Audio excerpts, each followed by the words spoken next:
Talk about the future of the Boston Celtics. They just lost to the New York Knicks in Game 6, which is terrible. They lost in the second round. This is a team, just last year, they won the NBA Finals against the Dallas Mavericks, and a lot is going to change with this roster moving forward. This is not one of those situations to where they should just go out there and fully tank because Jayson Tatum tore his Achilles. They're going to have to go out there and make moves regardless with this roster. They're paying this roster $500 million, and in today's NBA, that's insane. You can't go out there every single year and pay that much money to your players. That's why they ran it back for one more season, because they knew eventually the contracts are going to come up and they were going to catch up with them sooner than later. Jaylen Brown is making $53 million annually. Jayson Tatum, $54 million. Jrue Holiday, $32 million. Kristaps Porzingis, $30 million. Derek White, $28 million. And trust me, I'll talk about game 1 all the way to game 6 in this video. But when I look at the contract situation, you have to move on from some players. And once again, I'm not saying this because they can't contend with this team. They just won a championship last year. They were the second seed for a reason. They would easily be a threat with this team year in and year out. But because of the second apron and the new CBA rules, they can't go out there and fund this roster anymore, especially with a brand new ownership group.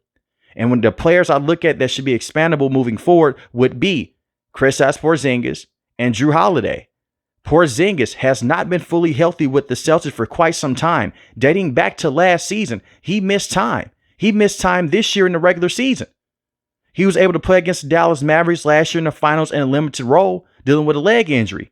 But I look at Porzingis, this has been the story of his career, even dating back with the New York Knicks, oddly enough. Dating back with the Washington Wizards, the Dallas Mavericks, he's always struggled with injuries. He's an injury-prone player. Now, in this series against the Knicks, he did little to nothing. He was dealing with an illness that came out of nowhere, but he has been sick for some time. He came out and he said, hey, I'm dealing with this illness. I can go out there for a couple minutes, and then out of nowhere, I hit a wall. They really needed him to step up in this series, and he did. He was terrible from the offense, and he was terrible on the defensive end as well. He was damn near unplayable. That's why in Game 5, Joe Mazzulla pulled him, and he put in Luke Cornett, which is crazy to think about. Kristaps Porzingis is making $30 million a year. Phenomenal player when he's fully healthy. He has helped them big time down the stretch before. But at this stage of the game, with him getting older, it's time to move on from that massive contract. And I look at Jrue Holiday. Jrue Holiday has regressed as an offensive player. He's still very good in certain spots in his game. I look at him, he'll be a very nice point guard for the Cleveland Cavaliers to possibly bring in. But they're also dealing with a second apron rule right now with their roster. Jrue Holiday, the defense is still there, but it wasn't there in this series. They could not slow down Jalen Brunson and OG and Mikal Bridges when it mattered the most.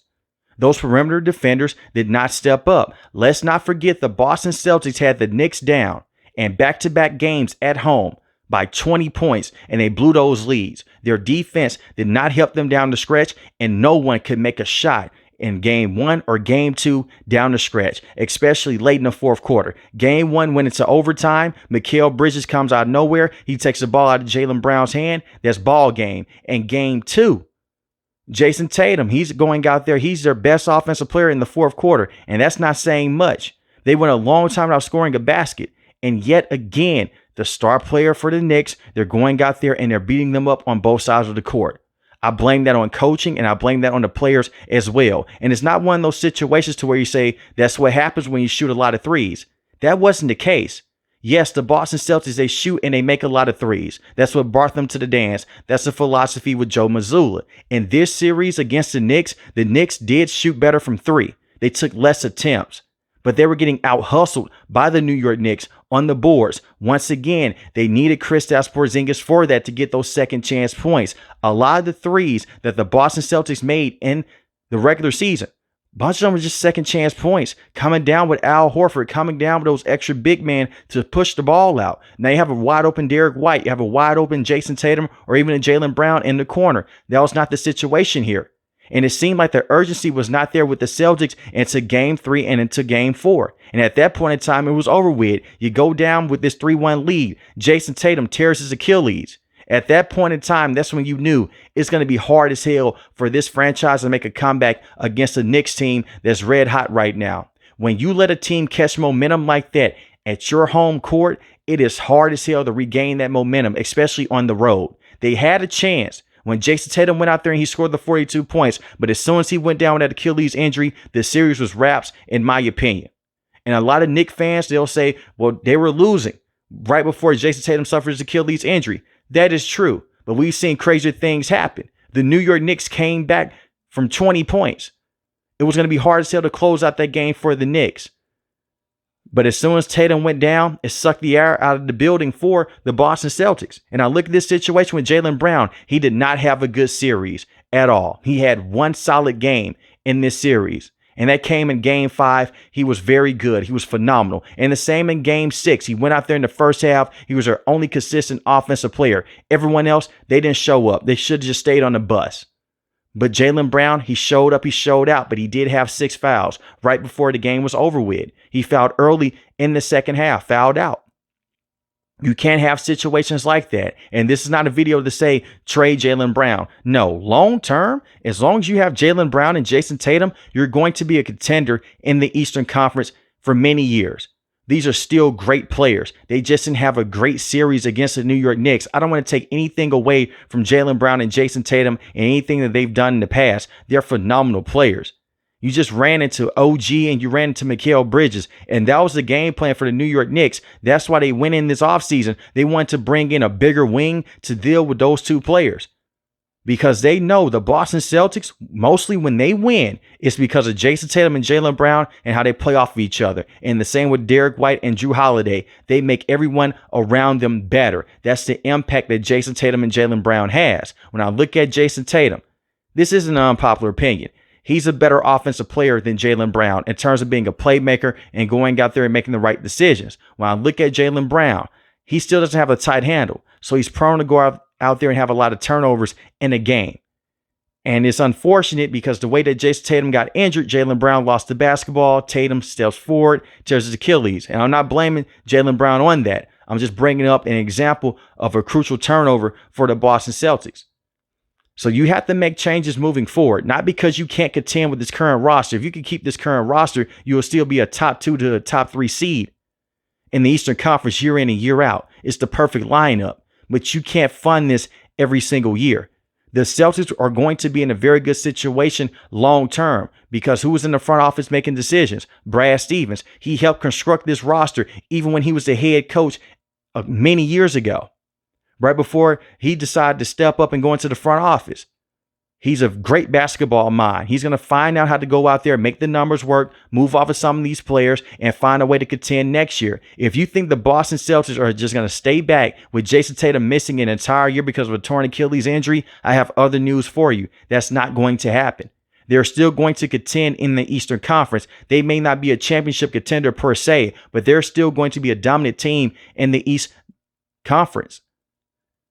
They're well ran. You should still hold on to Derek White. The same with Jaylen Brown. You look at the bench unit that they have. Peyton Pritchard is still one of the best bench players that you can have. The problem with Peyton Pritchard, he is a defensive liability, the definition of it. But he could come in on the offensive end and he can give you 20 to 25 points on any given night. Sam Hauser, he's a solid bench piece to have. And you look at Luke Cornett, he was able to have an amazing game 5 on the defensive end. I don't know if he can do that long term with the Boston Celtics, but just for a couple games here and there, you can keep him around. And these are players, they're on cheaper contracts. So I look at the Boston Celtics. They have a lot of moves to make moving forward to try to go out there and not be in that second apron territory. It's going to be hard to go out there and possibly win a championship next year with Jayson Tatum dealing with his Achilles injury. I'll be surprised if he's even able to come back late next year, considering the fact that he got injured in the playoffs. And he will still be a great player long term. The same surgeon that operated on Kevin Durant and did his Achilles, it's the same surgeon that went out there and operated on Jayson Tatum. He's going to be fine. You just worry about some of these players mentally and how would the rehab process go for them. And this is not the 90s. This isn't the early 2000s or the 80s. Technology has advanced. Medicine has advanced. I trust that Jayson Tatum will come back and he'll still be an awesome player. Look at Kevin Durant. We've seen a lot of players throughout all the sports right now, football, baseball, basketball, They have these Achilles injuries. This was a death sentence 40 to 50 years ago. Over the last 10 to 15 years, that's not the case. Now, when he gets into his mid to late 30s, that may be a different conversation. But at this point in time, he'll still be fine. He's in his 20s.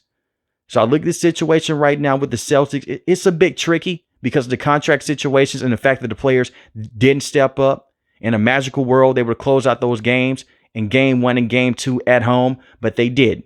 Now they're on the outside looking in. How do they bounce back from this? And this is also an organization that had championship aspirations with Kyrie Irving, with Gordon Hayward. Remember when they put all those pieces together with a young Jayson Tatum, a young Jaylen Brown, and they weren't able to win a championship? That tells you how hard it is to win in the NBA. But they've dealt with adversity before and they've bounced back from it. I think the future with the Boston Celtics, they're still going to be clear. They're still going to be okay. All they have to do is go out there and make the right moves and make the right adjustments. Shout out to the Knicks for going out there and taking care of business in 6 games. We'll see how they look against the Indiana Pacers in the Eastern Conference Finals. But let me know in the comment section below how you feel about the future of the Boston Celtics. If you're new to the channel, hit the subscribe button. If you like the video, hit the like button. Most importantly, I want each and every last one of you guys stay safe, stay positive. Thanks for the video, guys. God bless. Peace.